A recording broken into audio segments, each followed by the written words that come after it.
Appeals will hear the case of Brendan Dassey. The big question is, will Dassey's conviction remain overturned?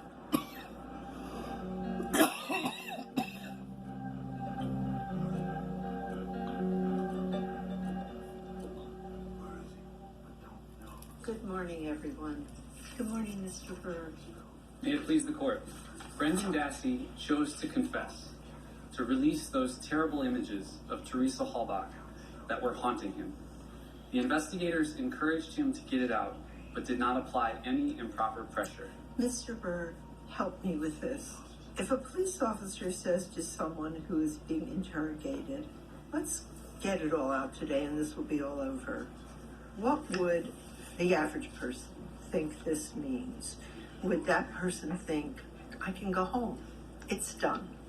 Now imagine it is not an average person, but a 16-year-old with a very, very low IQ who is extremely suggestible. I think neither an average person nor Dassey would interpret that statement as meaning that he could go home.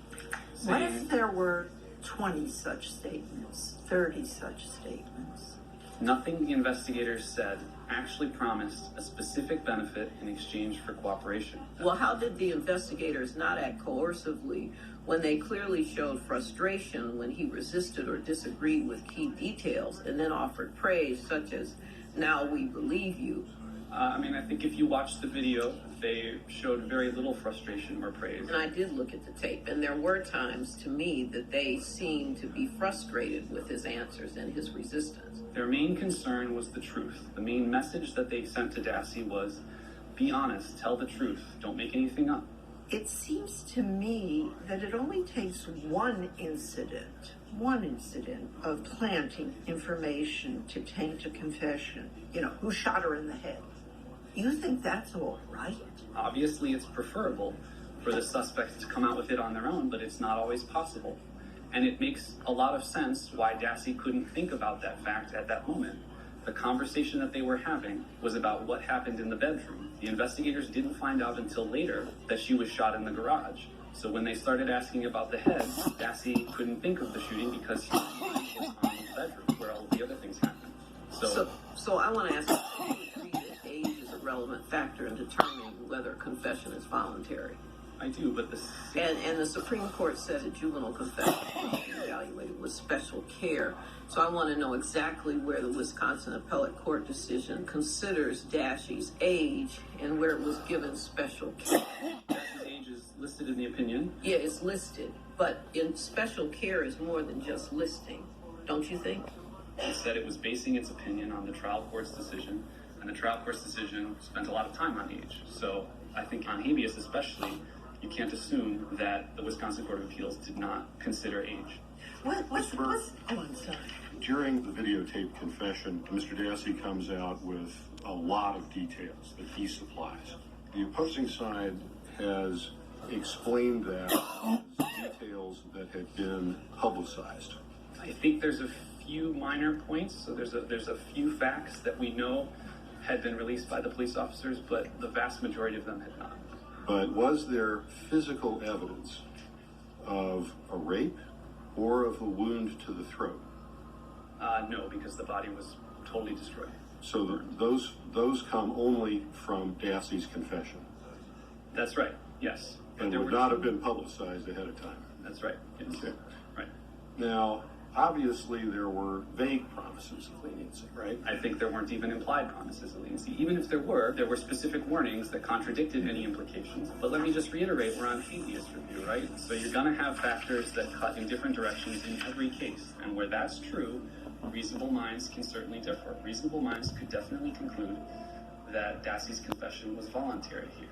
He was Mirandized, even though he didn't have to be. He was interviewed for only 3 hours in the middle of the day. He was offered food and breaks. Both his mother and he consented to the interview. He signed a Miranda waiver. He resisted the officers multiple times. There's just no evidence that his will was overborne. If anything, there's evidence to the contrary.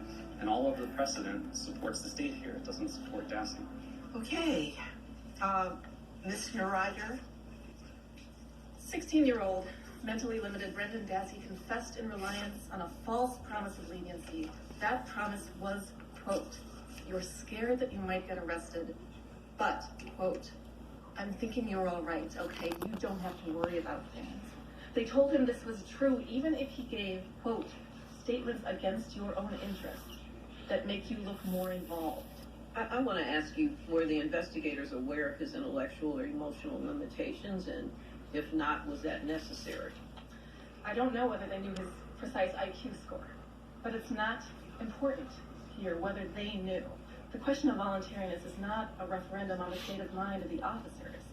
The question is what message was sent to Brendan Dassey, and did it overbear his will? Look, I've watched the whole thing. I don't see a will being overborne. What was the source of the confession to cutting Miss Hallbach's throat after raping her? I'm not sure I understand your question. It's not new. It's not news sources, is it? No, Your Honor. So it's either Dassey's memory or his imagination. It's not in the media. You're correct. It's either his memory or his imagination. And it's that sequence in which the interrogators are trying to get him to say. Well, it's clear he's been very resistant up to that point. He's telling a contradictory story that doesn't make any sense, and they're calling him on it. It comes out very slowly and painfully, but he volunteers it. Your Honor, I would respectfully disagree. Okay. Every step of that confession, every primary plot point is a result of suggestion. Now, it's true that after the interrogators introduce the plot point, they allow Brendan to embellish.